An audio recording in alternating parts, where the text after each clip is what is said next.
আপনারা এখন দেখছেন সনাতন মিডিয়া প্লাস। যে মানুষের জীবনে যত প্রকার অমঙ্গল, ধ্বংস, অকল্যাণ, পতন আসে, তার মূল কারণ বিষয়ের চিন্তা।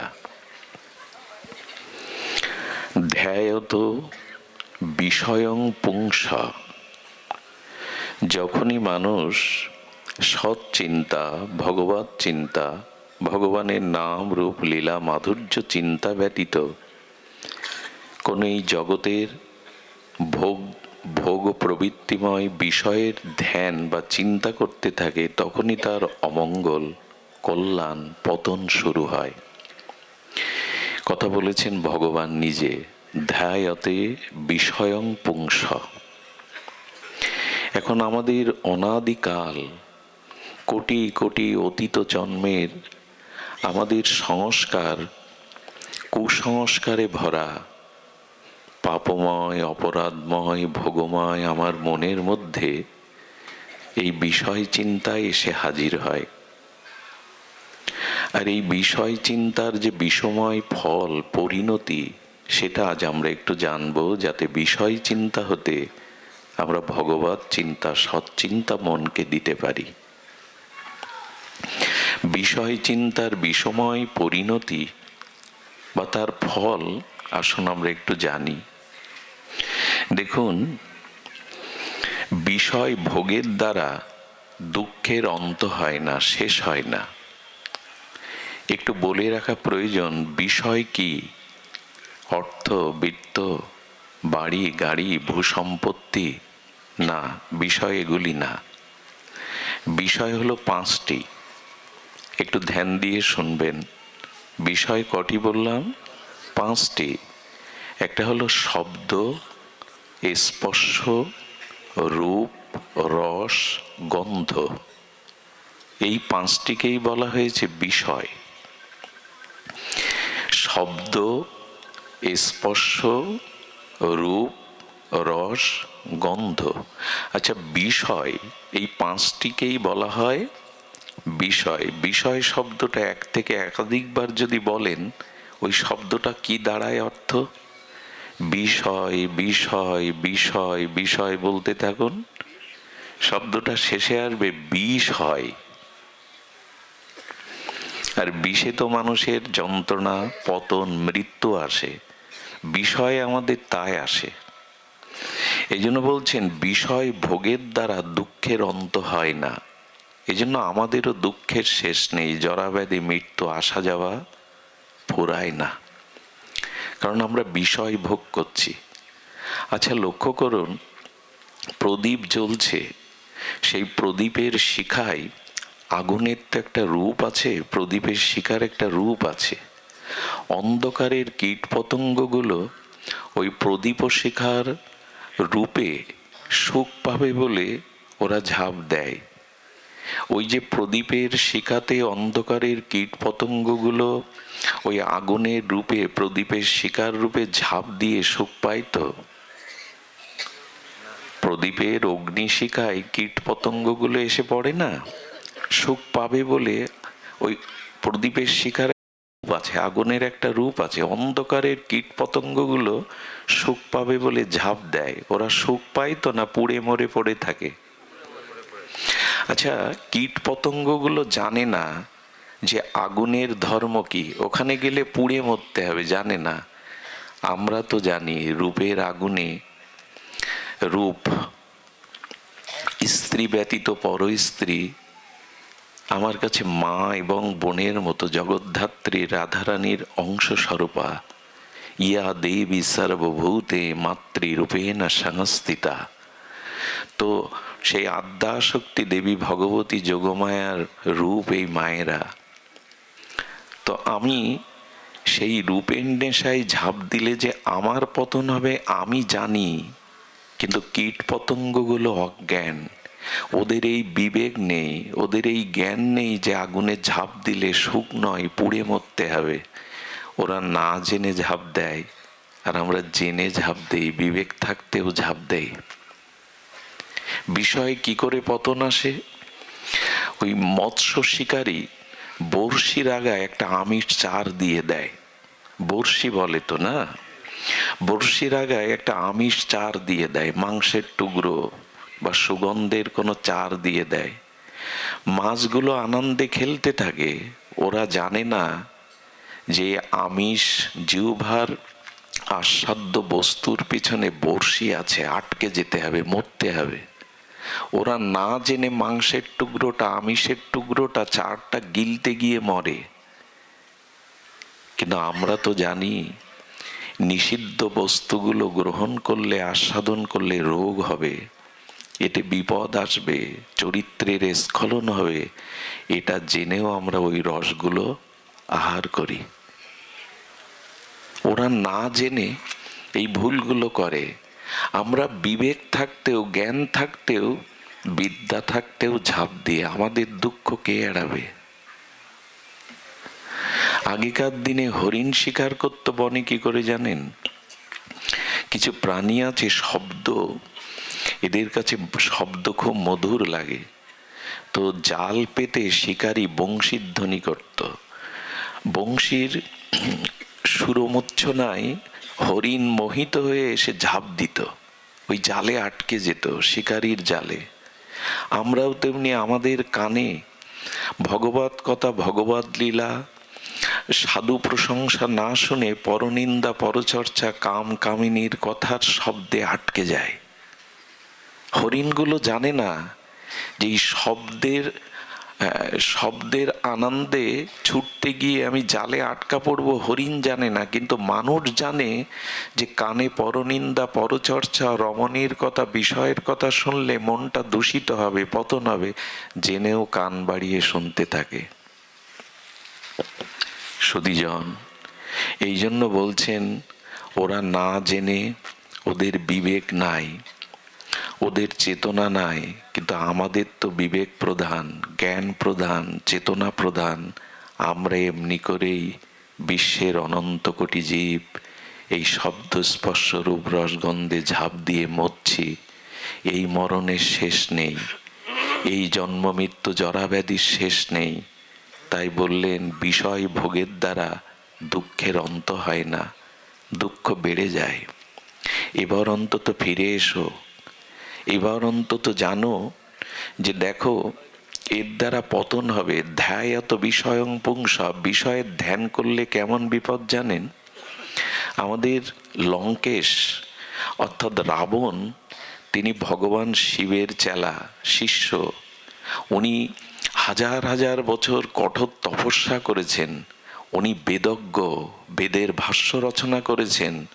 ওনার ঘরে মন্দোদরীর মতো সতী স্ত্রী, ওনার পুত্র মেঘনাদ পরম বীর, ওনার ভ্রাতা বিভীষণ, উনি বিশ্বশ্রব্বা মনির পুত্র, পুলস্ত ঋষির বংশধর। এই রাবণের কানে শূর্পণখা বিষয়ের কথা দিয়ে দিল, দাদা সেই নররূপী রাম, তার রূপে আমি তাকে বরণ করতে গিয়ে আমার নাক কান কেটে নিয়েছেন লক্ষণ। কিন্তু ওদের দুজনের, পুরুষের মাঝে এমন একটি জগৎ মোহিনী সুন্দরী আছে যার রূপে বন আলো হয়ে আছে। এই যে রাবণের কারণে শূর্পণখার মুখে সীতার রূপের প্রশংসা শুনল, ওই রূপের প্রশংসা চিন্তা করতে করতে রাবণের ভোগ জাগলো সীতাহরণের। চিন্তা করতে পারেন?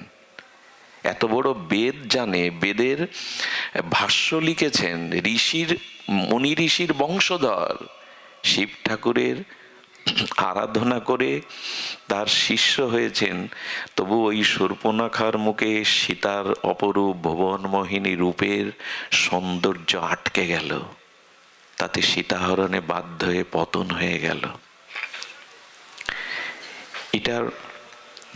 এটা বলছি এই কারণে, যখনই আপনার মনে কোনো বিষয়ের চিন্তা আসবে, ভগবত চিন্তা, সৎচিন্তা ব্যতীত, তখন এই বিষয়ের ধ্যান হতে থাকবে, চিন্তা হতে থাকবে।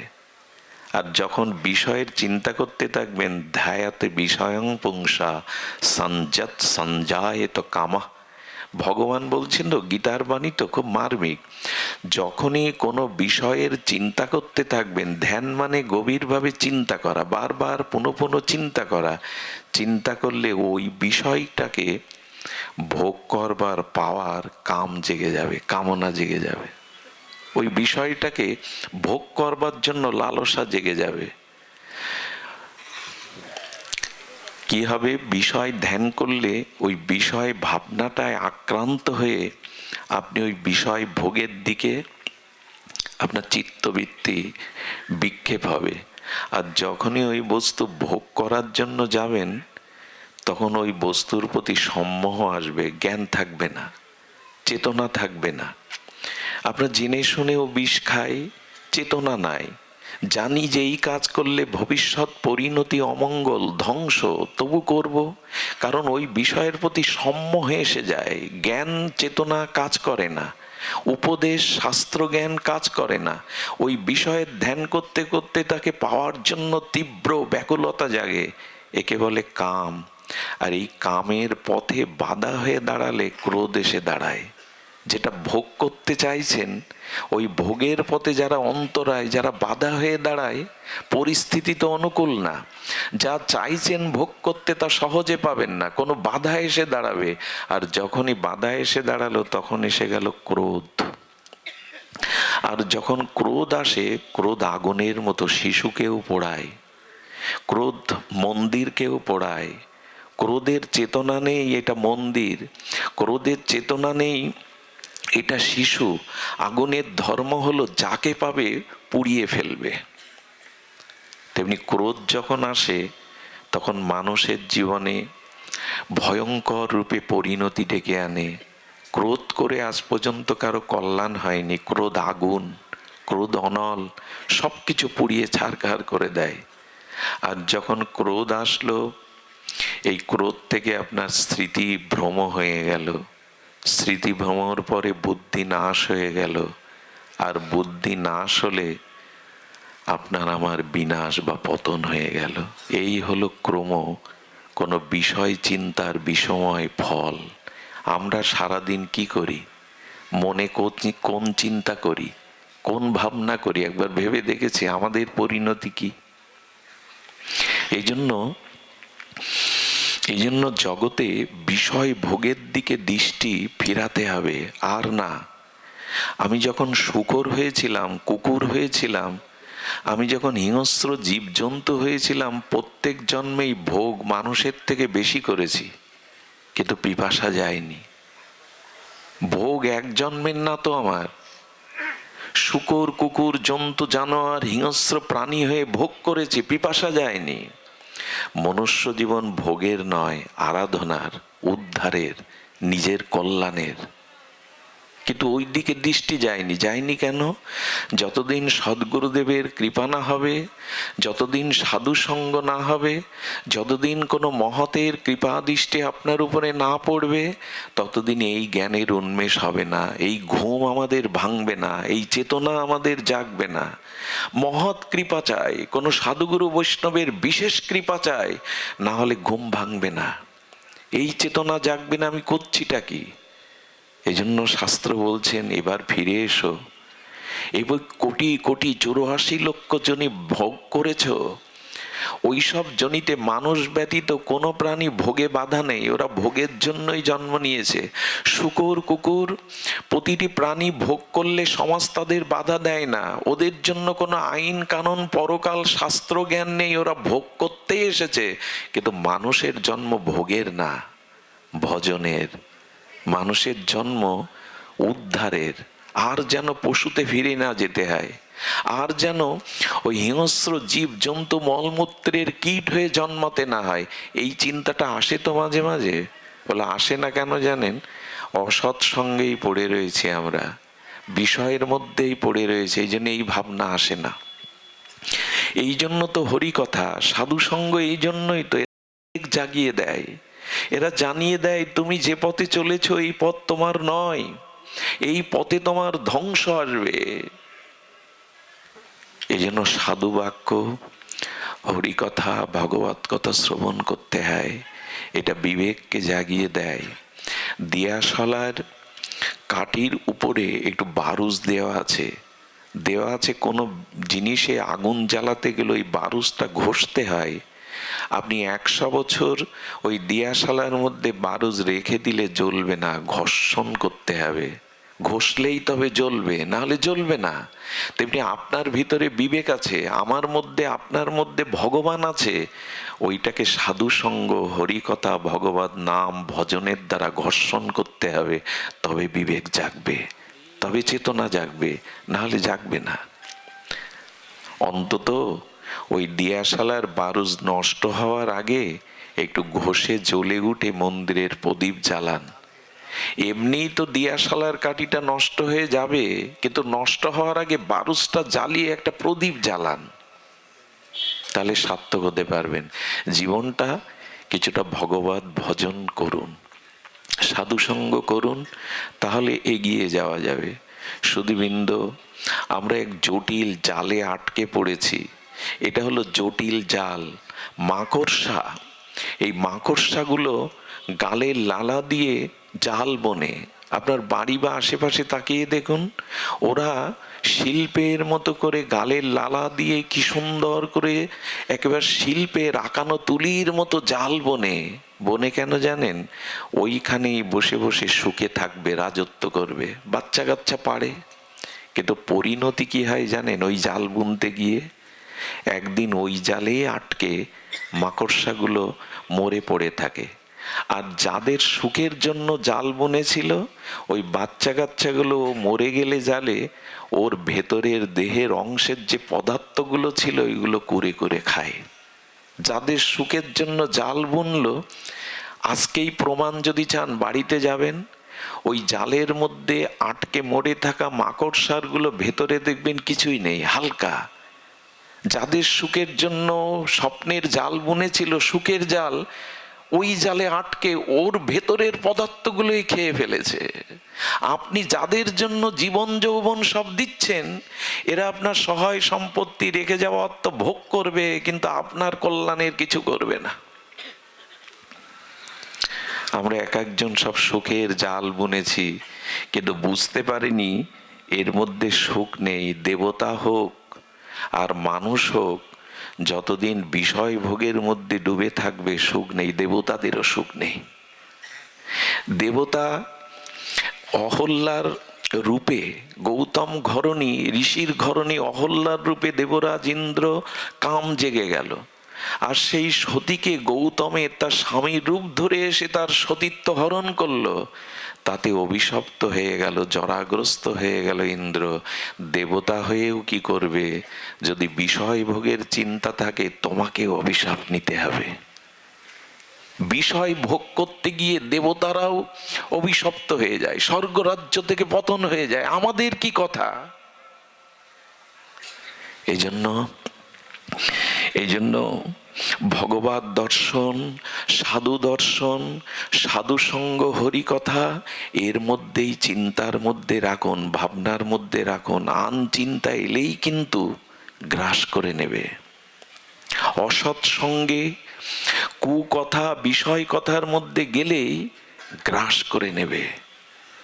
এ বোধ আর আমাদের হয়েছে, এ চিন্তা আর আমাদের হয়েছে।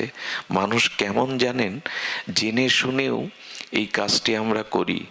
এখানে অনেক ভক্ত এসছেন, অনেক শরীরজন এসছেন, অনেক বাবাজিরা, মাতাজিরা এসছেন। সকলের কাছে নিজে জিজ্ঞাসা করুন তো, সংসারে আজও পর্যন্ত সুখ পেয়েছেন কিনা, চিরসুখী হয়েছেন কিনা? আমি যদি আপনাদের কাছে জিজ্ঞাসা করি, 16 আনা মধ্যে দুঃখ সংসারে কয় আনার, সুখ কয় আনা? 16 আনা ধরলাম, তার মধ্যে দুঃখ কয় আনা আর সুখ কয় আনা? উত্তর কি হবে জানেন? জীবনের 12 আনাই দুঃখ, সুখ বা কোথায়? একটা জিনিস জানেন, সুখ পাওয়ার জন্য ঘর বাঁধি, স্ত্রী পুত্র কন্যা দিয়ে সংসার রচনা করি, একটু সুখ পাবো বলে কত কঠোর পরিশ্রম করি, অর্থ রোজগার করি, এত দৌড়াই সুখের পিছনে, এত চেষ্টা করি, এত অনুসন্ধান করি, সুখ পাই না। অথচ দুঃখ চাই না, ঘরের মধ্যেও দুঃখ আমাকে খুঁজে নেয়। আমি খুঁজে খুঁজে সুখ পাই না, আর দুঃখকে এড়াবো বলে ঘরের মধ্যে থাকলেও দুঃখ আমাকে খুঁজে নেয়। নেয় কি না? দুঃখ কেউ চায়? দুঃখ আপনাকে খুঁজছে, আপনি সুখ খুঁজছেন, আর দুঃখ কাকে খুঁজছে? এই জন্য এখানে যারা এসেছি প্রত্যেকের কোনো না কোনো দুঃখে দুঃখী সংসারে, চিরসুখী কেউ না। সুখের আশা করি বটে, দুঃখটাই পেতে হয়। জন্ম, মৃত্যু, জরা, ব্যাধি, কর্মফল, প্রিয়জনের আঘাত, এই দুঃখ নিয়েই তো জীবন গড়া। তে এত সুখের আশা কেন তোমার? বলো সুখ তো চাই, আনন্দ চাই। এই জন্য তো এই ভাগবত শুনতে হবে, আনন্দ কোথায় ওর সন্ধান জানতে হবে। এই বাংলাদেশের ভূখণ্ডের মধ্যে খনিজ সম্পদ আছে, সবাই খুঁজে পাবে না। সমুদ্রের তলে অনেক খনিজ সম্পদ আছে, ওটা যে কেউ পাবে না। দেখুন, সমুদ্রের এক নাম রত্নাকর। সমুদ্রের গর্ভে অনেক মণিরত্ন, মণিমাণিক আছে, সবাই খুঁজে পাবে না। সবাই দেখতে যায়, লক্ষ লক্ষ মানুষ সমুদ্রের তীরে, ওই কক্সবাজারে, পুরীতে, দীঘাতে বেড়াতে যায়। কেন জানেন? ওই সমুদ্রের ঢেউ এসে কূলে লাগে, বালির চরে বসে সমুদ্রের হাওয়াতে ওই চন্দ্রের কিরণ বা সূর্যের কিরণ লেগে চিকমিক করে, যেন চাঁদির উপর ঢেলে দিয়েছে সমুদ্রের ঢেউয়ের উপরে, দেখতে ভালো লাগে। কিন্তু ওর গভীরে ডুবে মণিরত্ন সবাই পায় না। তেমনি সংসারে আনন্দ আছে, পরমানন্দ আছে, যে আনন্দের জায়গা দিতে পারবেন না, কিন্তু সেই আনন্দের সন্ধান তো চাই। সমুদ্রের মধ্যে মণিরত্ন আছে, ওই তীরে দাঁড়িয়ে স্ত্রী পুত্র নিয়ে বেড়াতে গিয়ে ঢেউয়ে ভেসে বেড়ালে মণিরত্ন পাওয়া যাবে না, ডুবুরি হয়ে ভেতরে ডুব দিতে হবে। তবে আনন্দ আছে। কোথায় সে আনন্দ? এটা সাধুগুরু বৈষ্ণব যারা জেনেছেন, আনন্দ উপলব্ধি করেছেন, তাদের কাছে যেতে হবে, তারা জানিয়ে দেবে। সুখ ভোগের মধ্যে আনন্দ নাই, এবং আনন্দ আর সুখ এক জিনিস না।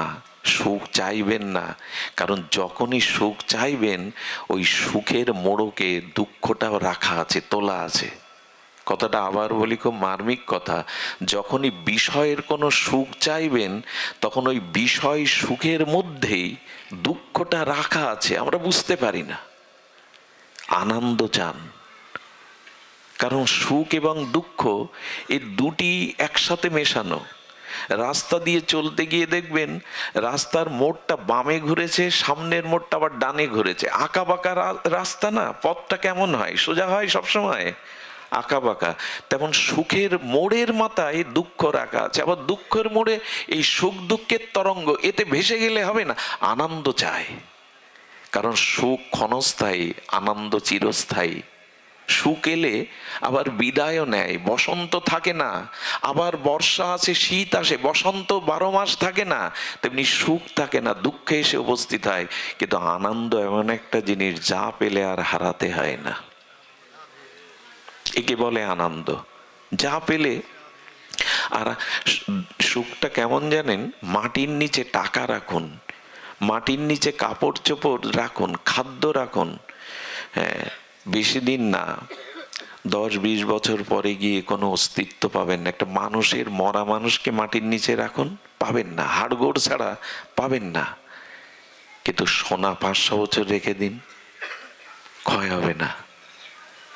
তেমনি আনন্দ ক্ষয় হয় না, আনন্দ লয় হয় না। এই আনন্দই আমাদের চাওয়ার বস্তু, কিন্তু ভুল করে সুখ চাই। ভুল করে, ওই যে বললাম, যতদিন সুখের আশা করবেন ততদিন দুঃখের অন্ত হবে না। দেবতাদেরও হয়নি, আমাদেরও হবে না, কারো হবে না। সুখ চাইতে গেলেই, কোনো বিষয় ভোগের চিন্তা আসতে গেলেই, হ্যাঁ, তাহলে আমাদের কি করতে হবে জানেন? কিন্তু আমরা কতটা কি বলবো, বোধ কোথায় আমাদের? আচ্ছা, পিতা ব্যবসা করতে গেল, সর্বশক্তি নিয়োগ করলো, পরিশ্রম করলো, সৎভাবে চেষ্টা করলো, ব্যবসায় বিফল হলো, লোকসান খেলো। ওই পিতা তার সন্তানকে ওই কাজ করতে বলবে? একটু কথা বলুন, বলবে? বলো অন্য কিছু করো, ওই পথে গিয়ে দেখেছি সফল হওয়া যায় না। তো সবাই জানে সংসারে জন্ম মৃত্যু জরা ব্যাধি দুঃখ ভোগ করছি, কই আমি ভোগ করছি, অথচ আমার পরবর্তী সন্তানদের তো বলি নাই বিষয়ের মধ্যে আমি সারা জীবন দুঃখ পেয়েছি, এর মধ্যে না গিয়ে যা আনন্দ আছে সেই পথে চল। বলি না কেন? ওদেরকে আবার ওইখানেই পাঠাই, ওই শিক্ষাই দেই। আমার কথা বোঝা যায়? এখানে এই বিদ্যুতের তার কোথাও যদি লুজ থাকে, বিদ্যুতের তারটা যদি কোথাও একটু লুজ থাকে, কি হয়, এখানে একজন যেতে গিয়ে পায়ে শর্ট খেয়ে পড়ে গিয়ে আঘাত খেয়ে কেটে গেল। যারা দেখলো এই দৃশ্য, লোকটা ব্যথা পেল, ওইখানে আর কেউ হাত দেবে, পা দেবে? এ বেলায় বুঝি। কিন্তু আমি যাতে সারা জীবন দুঃখ পেয়ে গেলাম, কষ্ট পেয়ে গেলাম, আমার সন্তানদেরও আমি ওই পথ দেখিয়ে গেলাম। খুব বুদ্ধিমানের কাজ এটা। একবারও বললাম না বাবা এই বাড়ি গাড়ি তৈরি করে চাকরি বাকরি করে টাকা রোজগার করে ঠিক শান্তি পাইনি, তুই অন্তত চেষ্টা কর। চোরও চায় তার ছেলে সৎ হোক, চোর চাই না আমার ছেলে আমার মতো চোর হোক, সেও চায়। তা আমরা চাই কি আমাদের ভবিষ্যৎ সন্তানাদি তারা কোন পথে গেলে আনন্দ পাবে, সে পথ তাদের দেখাই তো। বরঞ্চ টেনে ধরি, এখন লেখাপড়া কর, চাকরি বাকরি কর, টাকা পয়সা রোজগার কর, ধর্মকর্ম এখন না, মালা তিলক এখন না, আমরা টেনে ধরি। কোনো একটি ছেলে যদি নিরামিষ খেতে শুরু করে, নাম জপ করতে শুরু করে, কাঁচা মেরে ধুতি পরতে শুরু করে, সাধু সঙ্গে যেতে শুরু করে, যদি বারবার বলে আমি নবদ্বীপে যাব, বৃন্দাবনে যাব, আমরা উপাধি দেই ওর 12 বেজে গেছে। সারা জীবন যে সংসার করে সারাৎসার কিছু পায়নি, ওদেরকে আবার ওই পথে নিয়ে যায়। জীবন কি শুধু টাকা রোজগার করে ভোগ করার জন্য? তাতে তুমি যদি শান্তি না পাও, ওদেরকে ওই মন্ত্র দিচ্ছ কেন? ওদেরকে অন্তত বোঝাও যে আনন্দ কোন পথে। ভগবত ভজন ছাড়া আনন্দ নেই। ভগবানের ভজন ব্যতীত আনন্দ নেই। কেন জানেন? ভগবানই আনন্দ, সচ্চিত আনন্দময় ভগবান। ভাগবতে একটি বিশেষ শ্লোকে এসেছে। প্রথমেই সুখদেব গোস্বামী এক বিশেষ শ্লোকের অবতারণা করেছেন সর্ববেদান্ত সার এই অমল পুরাণে। সচ্চিদানন্দ রূপায় বিশ্বৎপত্তাদি হেতবে তাপত্রায় বিনাশায় শ্রীকৃষ্ণ বয়াং নমঃ। প্রথমেই সুখদেব গোস্বামী বললেন গোবিন্দ সচ্চিদ আনন্দময়, ওখানে দুঃখ বলে কিছু নেই। সূর্যে যেমন অন্ধকার নেই, সূর্যতে অন্ধকার যায় না, পৌঁছায় না, তেমন আনন্দ সচ্চিত আনন্দময় ভগবান। সচ্চিদানন্দ রূপায় বিশ্বোৎপত্তাদি হেতবে, এই বিশ্বের উৎপত্তির একমাত্র কারণ হলো গতির ভর্তা প্রভু সাক্ষী নিবাস সারণাং সরিদ প্রভাব প্রলয়ং স্থানাং নিধানানাম বীজম অব্যয়ম। ভগবানই গতি, ভগবানই ভর্তা, ভগবানই আনন্দ স্বরূপ। এই জগতের সৃষ্টি স্থিতি প্রলয়ের একমাত্র উৎপত্তির কারণ ভগবান। আর এই ভগবানের ভজন করলে, এই ভগবানের নাম রূপ লীলা ধ্যান করলে, চিন্তা করলে, কীর্তন করলে তাপত্রায় বিনাশায়, জগতে যে আদি দৈবিক, আদি ভৌতিক, আদি আত্মিক যে ত্রিতাপ যন্ত্রণা, এই তাপ দূরীভূত হয় সচ্চিদানন্দ ভগবানের ভজনে, তার গুণকীর্তনে, তার ধ্যানে, তার চিন্তনে। আর শ্রীকৃষ্ণ বয়ং নমঃ, সেই আনন্দময় মাধুর্যময় সচ্চিদানন্দ ভগবানকে আমরা প্রণাম করি, অর্থাৎ তার চরণে নিজেকে নত করি। তাপত্রয় বিনাশায়, ভগবত ভজনে ছাড়া তাপ যাবে না, যন্ত্রণা যাবে না। এ কি বুঝলাম যে ভজন ছাড়া আনন্দ পাবো না? কারণ আনন্দ একমাত্র ভগবত ভজনের মধ্যেই আছে। এ বুঝবার জন্য বিশেষ কৃপা দরকার। এমনি এমনি বোঝা যাবে না। বই পড়ে জ্ঞান অর্জন করলেও হবে না, আপনি ডাক্তার মাস্টার ইঞ্জিনিয়ার হলেও হবে না, আপনাকে সাধু কৃপা নিতে হবে। একটা জিনিস বলি, আনন্দ পাওয়ার আপনারা প্রত্যেকেই অধিকারী। এটা খুব মার্মিক কথা। কথাটি যদি ধ্যান দেন, কোটিপতি সবাই চেষ্টা করলেও সারা জীবন হতে পারবেন না। এই গ্রামে সবাই পারবে চেষ্টা করে কোটিপতি হতে? 10 তলা বাড়ি করতে সবাই পারবে? চেষ্টা করলেও পারবে পারবে না, কিন্তু ভগবানকে পাওয়ার চেষ্টা করলে সবাই পেতে পারে। এ রাস্তাটা খোলা, এ রাস্তাটা খোলা। কোটিপতি হতে পারবেন না সবাই, ভগবান পাওয়ার জন্য রাস্তাটা খোলা। কেন খোলা জানেন? কেন খোলা জানেন? শুনুন, আপনারা আমায় নিমন্ত্রণ করেছেন, আজ মধ্যাহ্নে আপনাকে দুটি অন্ন পেতে হবে, শাকন্ন। সেই নিমন্ত্রণ করার পরে আবার আমাকে ডাকতে গেছেন, আহ্বান করে গৃহে নিয়ে আসলেন, বরণ করে নিলেন, এরপরে উপযুক্ত আসন পেতে দিলেন, আবার পাত্রে সুপেয় জল দিলেন। সেই আসনে বসার পরে কি আমার ভাবা উচিত যে এরা আমায় খেতে দেবে না? এটা ভাবা উচিত? একটু কথা বলুন, ঘুম আসছে অনেকের, ঘুমায়েন না। উচিত। আমাকে দুটো শাকন্য দেবে বলেই তো নিমন্ত্রণ জানিয়েছে নাকি? আর নিমন্ত্রণ করে আহ্বান করে ডেকে এনেছেন বলে দুমুঠো দেবেন বলে তো। আর সেই আহারের প্রস্তুতির জন্য তো আসন জলটা দিয়েছেন। এখন এই ভাবাটা অপরাধ সে আমাকে খেতে দেবে কিনা। গোবিন্দ বলছেন, তোমাকে আনন্দ দেব বলে, আমি তোমার হব বলে এই অনন্ত কোটি বিশ্ব ব্রহ্মাণ্ডে তোমাকে দুর্লভ মনুষ্য জন্ম দিয়েছি। সেই জন্ম দিয়ে ডেকে এনেছে এই পৃথিবীতে। জন্ম আমাদের ইচ্ছায় হয়নি। যদি মনে করেন বাবা মা আমাকে জন্ম দিয়েছেন, ভুল। অনেকেই তো দম্পতি আছেন, সন্তান চাইলেই হয় সবার। একটা কথা বলুন, বিয়ে করেছে, সন্তানের মুখে মা ডাক শুনতে চায়, সবাই কি পায়? তো কেন স্বামী স্ত্রী আছেন, সন্তান নাই কেন? বলে জন্মটা বাবা মার হাতে না। কারণ কি জানেন? বাবা মা চাইলেই আমার জন্ম হয় না। খুব মার্মিক কথা শুনুন, পিতামাতা চাইলেই আমার জন্ম হবে, আপনার আমার হয়েছে তা না।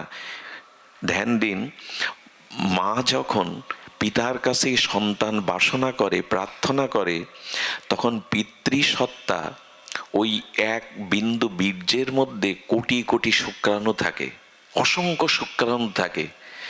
আর মা আহ্বান করলে ওই পিতৃসত্তা এক বিন্দু বীর্যের মধ্যে কোটি কোটি ওই শুক্রাণুর একটা মার গর্ভে ওভাবে গিয়ে মেশে। ওই একটা ওভাবে শুক্রাণুকে গিয়ে আমাদের জন্ম হয়। কিন্তু আর যে কোটি কোটি, তাদের কি হয়? বলো, তারা নির্জীব হয়ে ওখানে মরে যায়। যেগুলো মরে যায় তার মধ্যে তো আমি থাকতে পারতাম। যে শুক্রাণুগুলো মরে গেল, নির্জীব হয়ে গেল, ওর মধ্যে তো আমি থাকতে পারতাম। যেটা মার গর্ভে প্রবেশ করলো, ওটা ভগবানের ইচ্ছায় প্রবেশ করেছে আমাকে জন্ম দেবে বলে। জন্ম রহস্যটা জানলে ভগবানকে না ভালোবেসে পারবেন না। এবং গর্ভেই তো অনেক সন্তান মারা যায়, তাই না? 5 মাসে মারা যায়। ভগবান চাননি ওকে জগতে আনতে। একবার ভেবে দেখুন তো, জন্মটা আপনার আমার ইচ্ছায় হয় না। কারণ পিতামাতা রক্ত মাংসের পিণ্ড দেহটা দিতে পারে, আত্মা দিতে পারে পিতামাতা? একটু কথা বলুন, পারে কি? আত্মা পিতামাতার কোনো বস্তু নয়। আর ওই আত্মা আমার দেহে না থাকলে আমি গর্ভেই মরা, কোনো মূল্য নেই। পচা গলা এই প্রপঞ্চময় শরীরের আত্মা ভগবান দেয়, পিতামাতা দেয় না। আচ্ছা, আত্মা দেহকে ধরে রাখে না দেহ আত্মাকে ধরে রাখে? কোনটা? হ্যাঁ, আত্মা না থাকলে। আচ্ছা, কোন মৃত মানুষ নিজে নিজে দাঁড়াতে পারে? কেন? মুখ থাকলেও কথা বলতে পারে, চোখ থাকলেও দেখতে পারে। একবারও কি বুঝি আনন্দটা কে আমাকে কথা বলাচ্ছেন, কে দেখাচ্ছেন, কে খাওয়াচ্ছেন? একবারও কি বুঝি কে আমার ভেতর থেকে এইগুলি করাচ্ছেন? আত্মাই দেহকে ধরে রাখে, দেহের ক্ষমতা নেই আত্মাকে ধরে রাখার। তাহলে মরা মানুষের মধ্যে একটা আত্মা আমরা সংযোজন করে বাঁচিয়ে রাখতে পারতাম। আর উনি চলে গেলে কোনো সম্পর্কই থাকে না। একটা জিনিস আমাকে খুব দুঃখ দেয়, কারো ভাগ্যে যেন এমনটা না হয়। স্বামী মারা গেলে তার স্ত্রীকে স্বামীর পায়ের একটা অঙ্গুলি দিয়ে শীতের সিঁদুরটা মুছে দেওয়া হয়। আমি এই দৃশ্যটা সহ্য করতে পারি না। কেউ মারা গেলে আমাদের ডাকে একটু নাম গীতা পাঠ করার জন্য, কিন্তু ওই দৃশ্য আমি দেখতে পারি না। বুকে শেলের মতো বিদ্ধ হয়। কেন? তার সৌভাগ্যের স্বরূপ সিঁদুরটা, শাখাটা ভাঙবে কেন? ভাঙবে কেন জানেন? ওর অস্তিত্বটা আজকে চলে গেছে। বলে দেহটা তো আছে, ওই পা থেকে চুল পর্যন্ত তার স্বামী তো আছে। থাকলে কি হবে? আজকে শাখা ভাঙতে হবে কেন? এই সৌভাগ্যের স্বরূপ চিহ্ন সিঁদুরটা মুছতে হবে কেন? বললো দেহ থাকলে কাজ হবে না, যিনি না থাকলে কিছুই থাকে না, তিনিই তো চলে গেছেন। একবার তার খোঁজ করেছেন? সারা দিন তো আয়নায় মুখ দেখেছেন, আমরা মুখকে পরিষ্কার করেছি, কই একবারও কি তাকে দেখলাম? সারাদিন স্ত্রী পুত্র বন্ধু বান্ধবকে ডাকলাম, একবারও কি তাকে ডাকলাম? সবার দিকে সারাদিন চেয়ে থাকলাম, হৃদয়ে যে তিনি আছেন তার দিকে একবার তাকালাম কি? এই হলো আমাদের দুর্দশা। এই কথাগুলো কথা না, মন্ত্রের মতো। উনি জগতে আমাকে 84 লোক জলজ তারপরে স্থলজ উভয়চর খেচর এইসব জন্ম নিতে নিতে করুণা করে গোবিন্দ আমাকে মনুষ্য জন্ম দিলেন। যাও, তোমাকে মুক্তির দুয়ার স্বরূপ ভজনের জন্ম দিলাম, যাও। এবং আমাকে ডেকে এনে কি করেছেন জানেন? আমাকে জন্ম দিয়ে পিতামাতা দিয়েছেন, আমার স্নেহ মমতা ভালোবাসার দিয়েছেন, ঘর সংসার দিয়েছেন। এরপরে গুরু রূপে এসেছেন আমাকে কৃপা করতে, সাধু রূপে এসেছেন কৃপা করতে, হরিনাম রূপে এসেছেন আমাকে আনন্দ দিতে, সাধু রূপে এসেছেন আমাকে সঙ্গ দিতে, তুলসী রূপে এসেছেন আমাকে ভক্তি দান করতে, প্রসাদ রূপে এসেছেন আমাকে করুণা দিতে, তীর্থরূপে এসেছেন আমার মনকে পবিত্র করতে, গঙ্গা রূপে এসেছেন আমাকে শুদ্ধ করতে। এত কিছুর পরেও যদি বলি ভগবান আমাকে কৃপা করছে না, পিড়েতে বসে এই আসনে বসেও বলছেন এ আমাকে খেতে দেবে না। আরে তোমাকে করুণা করবে বলেই তো মনুষ্য জন্ম দিয়েছেন, শুকর কুকুর করেনি, হিংস্র জীবজন্তু করেনি। তোমাকে কৃপা করবে বলেই তো এই সাধুসঙ্গ, ভাগবত গীতা, শাস্ত্র, তুলসী, প্রসাদ, বৈষ্ণব, চরণামৃত, তীর্থ, গঙ্গা এগুলি কেন দিয়েছেন? দিয়েছেন তোমাকে কৃপা করে তার করবেন বলে। তুমি হাত বাড়ালে না, তোমার কথা যে ভাবছে বসে বসে, তুমি তার কথা ভাবলে না। এক মহাপুরুষের একটা বাণী আছে, খুব সুন্দর। ভাবছ বসে চলবে কিসে, তুমি ভাববার কে? তোমার ভাবনা ভাবছেন যিনি, তুমি ভাবো তাকে। তোমার ভাবনা একজন ভাবছেন। বাড়ি ফিরতে দেরি করলে মা জেগে থাকে, খোকা আসে না কেন? কোনো বিপদ হলো কি? ভগবান চেয়ে অপেক্ষা করে আছেন মায়ের মতো, কবে আমার কাছে আসবি? হাসপাতালের বেডে সন্তান শুয়ে আছে, যন্ত্রণায় কাতরাচ্ছে, ঘুম নেই।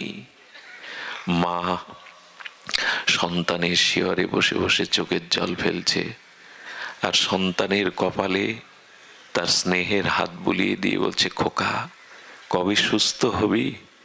কবে মা বলে ডেকে ঘরে ফিরে যাবি? এরকম কোটি কোটি মায়ের বুকের স্নেহ এক করলেও গোবিন্দের এক কণা মাত্র স্নেহের সাথে তুলনা হবে না। ভগবান ওই মায়ের মতো অপেক্ষা করছে, কবে ভবরোগ সেরে, কামনা বাসনা ছেড়ে আমি ভবরোগ দূর করে ভগবানের কাছে ফিরে যাব, তার কাছে ফিরে যাব। উনি অপেক্ষা করছেন। এই করুণাটা বোঝা যায় না। ভগবানের প্রিয় ভক্ত সঙ্গ না করলে এই করুণাটা বোঝা যাবে না। আজকে এখানে আপনাকে এনেছেন কেন ভগবান জানেন? আমি প্রায় বলি আপনি আসতে পারেননি, রোগ হতে পারত, বিপদ হতে পারত। এখানে ভগবান এনেছেন এই কথাগুলি শুনিয়ে আপনাকে পদ রচনা করে দেবে বলে। সাধু সঙ্গ অল্প ভাগ্যে হয় না, বহু জন্মের সৌভাগ্যে তবে সাধু সঙ্গ পাওয়া যায়। সাধু সঙ্গই হলো ভগবত প্রাপ্তির উপায়, শ্রেষ্ঠ উপায়। যাগ যজ্ঞ দান এত উপায় না, শ্রেষ্ঠ উপায়। ভাগ্য দহেন বহু জন্ম সমার্জিতেন সাধু সঙ্গ চ লভ্যতে। অনন্ত জন্মের সুকৃতি সৌভাগ্য পূর্ণকৃত রাশি একত্রিত হলে ভগবানের কৃপায় শুদ্ধ ভক্ত সঙ্গ পাওয়া যায়, সাধু সঙ্গ পাওয়া যায়। এই জন্য কোটিপতি সবাই হতে চাইলেও পারবেন না, কিন্তু ভগবান পেতে চাইলে সবাই পেতে পারেন, ওই দরজা খোলা। ভগবান এমন বলেনি যে ওই আমাকে পাবে, এই আমাকে পাবে না। একটু সরল হও, একটু ভজনের পথে এসো, আমি তোমাকে দেখা দেওয়ার জন্য ব্যস্ত। শিশুকালে লুকোচুরি খেলতাম না, পলাটু খেলা বলে, এটা খেলতাম না বাচ্চারা মিলে। তো যিনি লুকাতেন, খেলাতে যিনি লুকাতেন, উনি কি চিরদিনের জন্যই লুকিয়ে থাকতেন? 24 ঘন্টার জন্য লুকাতেন? লুকাতেন কেন জানেন? ও আমাকে খুঁজে নেবে, এটাই তো খেলা, এটাই তো আনন্দ। সামনে থাকলে আনন্দ নেই, খুঁজে নেওয়াটাই আনন্দ। ভগবান বলছেন তোমাকে দেখা দেওয়ার জন্যই আমি দেখা দেওয়ার জন্যই ব্যাকুল। তুমি আমাকে পেলেই তো আনন্দ পাবে, আমি দেখা দেওয়ার জন্য একটু ব্যাকুল। কিন্তু আড়ালে কেন জানো? কারণ খুঁজে নেওয়ার মধ্যে আনন্দ। এই সাধু সঙ্গে, হরি নামে, হরি কথায় আমাকে খোঁজো, খুঁজার মধ্যেই আনন্দ। আর যিনি লুকান তিনি দেখা দেওয়ার জন্য ব্যস্ত হয়ে যান। একটু বিলম্ব হলে, খুঁজে না পেলে উনি সংকেত দেন, ইশারা দেন। ভগবান ওই সাধু সঙ্গে এসে ইশারা করেন, সংকেত দেন, আমি একটু লুকিয়ে আছি, আমাকে খুঁজে নেওয়াই আনন্দ, একটু খুঁজে ফেরো, সাধু সঙ্গ আমাকে খুঁজে নাও। আমার ভজন কাকে বলে জানেন? ভজন কাকে বলে? একবার দাও, একবার। ভজন কাকে বলে জানেন? একবার দাও মা, একবার দাও। ভজন কাকে বলে? হারানো বস্তুকে খোঁজার নাম হলো, শুনেছেন কি কথাটা? ভজন কাকে বলে? যাকে হারিয়েছি তাকে খুঁজে ফেরার নাম হলো ভজন। তাকে খুঁজতে হবে। যাই হোক, সময় চলে যাচ্ছে। আমি বলি কি, সংসারের কামনা বাসনা, বিষয় ভোগ বাসনা আর বাড়িয়েন না। এর পেছনে ছুটতে গেলে যেমন রেগেছেন, চেষ্টার দ্বারা যা পেয়েছেন তাতে সন্তুষ্ট থাকুন। আমাদের বিপদ কি জানেন? একটা সময় মানুষ পায়ে হেঁটে গতাগতি করতো না? 100 বছর আগে, 200 বছর কি 100 বছর আগে কি করতো বাবা? যারা পুরনো দিনের মানুষ আছে, হেঁটে যেতেন না আত্মীয়র বাড়ি, কোনো নগরে প্রান্তরে। তারপরে এই জগৎ আমাদের সুবিধা দেখালো, হেঁটে যেতে দেরি হবে, কষ্ট হবে, সাইকেল নাও, বাইসাইকেল নাও। দেখুন, জগতে যত ভোগের সুবিধা বাড়াবেন, আপনি মনে করছেন এটা সুবিধা, কিন্তু তত বেশি অসুবিধা আপনি জড়িয়ে যাবেন। দৃষ্টান্ত শুনুন, ভালো লাগবে। সাইকেল হলো, আচ্ছা হেঁটে যেতে গিয়ে টায়ার পাঞ্চার হয় তো? হেঁটে গিয়ে সাইকেল গর্তে পড়ে তো? উল্টে গিয়ে হাত পা কাটে তো? সাইকেলের সুবিধা মনে করলাম, কিন্তু ওতে অসুবিধা বেশি। আচ্ছা, সাইকেলে তো আরো দেরি লাগে, এবার মোটর সাইকেল, ওটা আরো বড় বিপদ। সাইকেলে পড়লে কিছুটা বাঁচলাম, কিন্তু মোটর সাইকেলে আপনি মনে করছেন সুবিধা বাড়াচ্ছেন, সুখ বাড়াচ্ছেন, আসলে ওর মধ্যে সুবিধা বাড়ানোর সাথে সাথে অসুবিধাটাও বাড়াচ্ছেন। এরপরে প্রাইভেট কার, এরপরে অমুক তমুক, ব্যক্তিগত বিমানও আছে অনেকের। আমরা সুবিধা বাড়াই মনে করি। সংসারে 2 তলা বাড়ি হলে, সুন্দরী রমণী হলে, ছেলে ডাক্তার ইঞ্জিনিয়ার হলে, মেয়ের জামাই খুব বড় লোক হলে, সব বাড়ায়। এই যে সুখের বিষয়গুলো বাড়ায়, কিন্তু যত বাড়ায়, সুবিধা যত করতে যায়, 100 বছর আগে মানুষের এত রোগ শোক জ্বালা যন্ত্রণা এত ছিল না, এত যন্ত্রণা এত রোগ এটা ছিল না। মানুষ জগতে যত সুবিধা ভোগ করতে চাইবে তত রোগ এসে ধরবে। ভোগ যত করবেন তত সমস্যা দেখা দেবে। সেই সবার জানা, এখানে 8 থেকে 80 বছর যারা এসেছেন সবাই জানেন, তবু আর একবার স্মরণ করিয়ে দিই। একবার একজন সন্ন্যাসী বনের মধ্যে কুঠির বেঁধে ভজন করতে লাগলো। ভজন করতে কি হয়, একটা কাপড় আর একটা গীতা। ওই কাপড়টা স্নান করে এসে পরে, তো বনের মধ্যে তো একটা বনের ইঁদুর এসে গীতার পৃষ্ঠা কাটে, আর কাপড় কেটে দেয়। বলছে এইভাবে আমি সন্ন্যাসী মানুষ, সর্বত্যাগী মানুষ, এইভাবে যদি ইঁদুর জ্বালাতন করতে থাকে কাপড় পাবো কোথায়? গীতাটা কেটে দিলে পড়বোটা কি? গ্রামের এক লোককে ডেকে বললো ইঁদুর হয়েছে, আর জায়গা পায়নি। দেখুন বিষয় মানুষের সঙ্গ করলে কি হয়। সাধু জানতে আসলে জানতে চেয়েছে এক বিষয়ী, ঘোর বিষয়ী সংসারী লোকের কাছে, বলো তো, বলে এ তো খুব সহজ ব্যাপার বাবা, আমি একটা বিড়াল এনে দিই, বিড়াল পোষেন। বিড়াল পুষলে আর ইঁদুরের যন্ত্রণায় গীতাও কাটবে না, কাপড়ও কাটবে না। বলো ভালো যুক্তি। এই দেখুন আমরা যত সুবিধা বাড়াতে চাই, জগতে ভোগ বাড়াতে চাই, তত সমস্যা এসে। কিন্তু এইটা আমাদের ঠিক মনে প্রায়, কারণ যার যত বেশি আছে ওখানে দেখবেন যন্ত্রণা তত বেশি। এটা দেখবেন মনে করি বাইরে দিয়ে মনে করি ওরা খুব সুখে আছে, ওদের যন্ত্রণাটা বেশি। তো বিড়াল আনা হলো। তো বিড়াল যখন ক্ষুধায় মিউ মিউ করে জঙ্গলের মধ্যে, সাধু ব্যক্তি বিড়ালের খাবার কোথায় পাবে? 2-4 দিন গ্রামের লোক দুধ দিয়ে যেতে লাগলো। সাধুর ওখানে তো আর মাছ মাংস দেবে না, তো প্রতিদিন কি দুধ চাওয়া যায়? প্রতিদিন কি দুধের আশায় বসে থাকা যায়? সেই বিষয়ী ব্যক্তি বলল, বাবা গাভী তো আমাদের মাতা, গোমাতা, 36 কোটি দেবতার মধ্যে একটা গাভী পুষুন। শুরু হলো গাভী পোষা। তা গাভীরও তো খাদ্য জোগাতে হবে, গাভীর জন্য খড়কুটো আর কোথায় পাবে? আবার সেই বিষয় লোকের বিষয় যুক্তি, বাবা এক কাজ করেন, এই ক্ষেতটা আপনি যা কিছু দিয়েন, এই ক্ষেতটা আমি আপনাকে 2-3 বছর আপনার জন্য লিখে দিই, আপনি এতে ওই ঘাস আমরাই করে দেব, আপনি একটু দেখভাল করবেন, তাতে ঘাস হবে, গাভীটাও খেতে পারবে। এই করতে করতে বেড়ে চললো। শেষে আর ওই ক্ষেত দেখতে গিয়ে, গাভী দেখতে গিয়ে, বিড়ালের চিন্তা করতে গিয়ে মালা থলে উঠলো ছিকেতে, ভজন উঠলো ছিকেতে। সংসারে আমরা মনে করি এটা হলে সুখ হবে, ওটা হলে সুখ হবে। জানেন যারা খুব শিল্পপতি, 8-10 টাকা কারখানার মালিক, কোটি কোটি টাকা আয়, 100-200 জন মানুষ খাটায়, ওরা রাত 2টোর সময় ছটফট করে, দামি খাটে ঘুম হয় না, ঘুমের বড়ি খেয়ে ঘুমাতে হয়।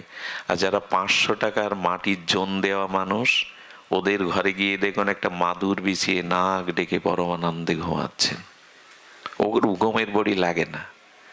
আমরা সুখ পাবো বলে বাড়িয়ে চলি, কিন্তু যত সুবিধা বাড়াতে গেছে পৃথিবী, তত অসুবিধাগুলো এসে দাঁড়িয়েছে। হ্যাঁ, কত কষ্ট। এখন মানুষের তো শারীরিক পরিশ্রম নাই। আরে আগে ন্যাশনাল টেলিভিশনটা ছাড়তে গেলে, চ্যানেল বদলাতে গেলে কি করতে হতো? খাটে বসে বসে টিভি দেখছেন, অন্য চ্যানেলে দিতে গেলে কি করতে হতো? উঠে গিয়ে চ্যানেল মোড়াতে হতো, অ্যান্টেনাটা এপাশ ওপাশ করতে হতো, ছবি আসছে না। এখন ডিশ এসে গেছে, আর এখন চ্যানেল মোড়াতে হবে না, হাতে কি থাকে? রিমোট থাকে। এত সুবিধা। এই সুবিধা ভোগ করতে গিয়েই করোনার আবির্ভাব হলো। সবসময় এসির মধ্যে, বাড়ির মধ্যে গাড়ি ঢুকবে, সিঁড়ি দিয়ে গাড়ি উপরে উঠবে, সে সিঁড়িটাও করা, নামবে না। যারা যত জগতের ভোগ আর বিষয় ভোগের মধ্যে নিমজ্জিত, বলে ভোগ করলে রোগ এসে দাঁড়াবে। এই জন্য সবসময় সুবিধা চাইতে যেও না, ভোগের পথে। ওই যে ধ্যায়তে বিষয়ং পুংসা সংযত সঞ্জায়ত কামাত কামাত ক্রোধ বিজায়তে, এই যে মহাবাণী, গীতার 2য় অধ্যায়ে ভগবান এই সাংখ্যযোগে বলেছেন শ্লোকটি, এটার থেকেই ধীরে ধীরে আমাদের পতন আসে। আমি বলি কি, ওই কীট পতঙ্গগুলো, আচ্ছা কীট পতঙ্গগুলো আগুনের রূপ দেখে ঝাঁপ দিয়ে আগুনের মধ্যে গিয়ে পুড়ে মরল। আচ্ছা আগুনটা জ্বলছে, তার একটু দূরে যদি ওই আগুনের শিখাতে আলোতেও ঘুরতো, পুড়ে মরতো কি? কিন্তু আগুনের ভেতরে গেল। তো যেটুকু পেয়েছো, যেটুকু ভোগ হয়েছে, ওইটুকুতেই সন্তুষ্ট থাকো, আরো ভেতরে যেতে যেও না। কি হয় দেখবেন, আগুনের পাশে সব পোকাগুলো প্রদীপের আলোতে পুড়ে মরে থাকে না, যারা একটু দূরে ঘোরাঘোরাই করে একটু আলোর আগুন থেকে কিছুটা দূরত্বে ঘোরাফেরা করে, ওরা পুড়ে মরে না। এই জন্য ভোগ যেটুকু হয়েছে, যা পেয়েছে, ওতে সন্তুষ্ট থাকো, বাড়াতে যেও না। স্ত্রী রূপে যাকে পেয়েছো তাকে নিয়ে সন্তুষ্ট থাকো, ওইটা তোমার প্রাপ্য। যাকে পেয়েছো ওটা তোমার প্রাপ্য। ভোগ বাড়াতে যেও না, বিষয় বাড়াতে যেও না। আর যদি আগুনে জ্বলতে থাকো, তবে এক কাজ করো, শীতল জলে ডুব দাও। যদি সংসারে জ্বালামালা জ্বলতে থাকো, তো এই সাধু সঙ্গ হরিকথার সরোবরে এসে ডুব দাও, এখানে ডুব দাও, এইখানেই জ্বালা নিভে যাবে।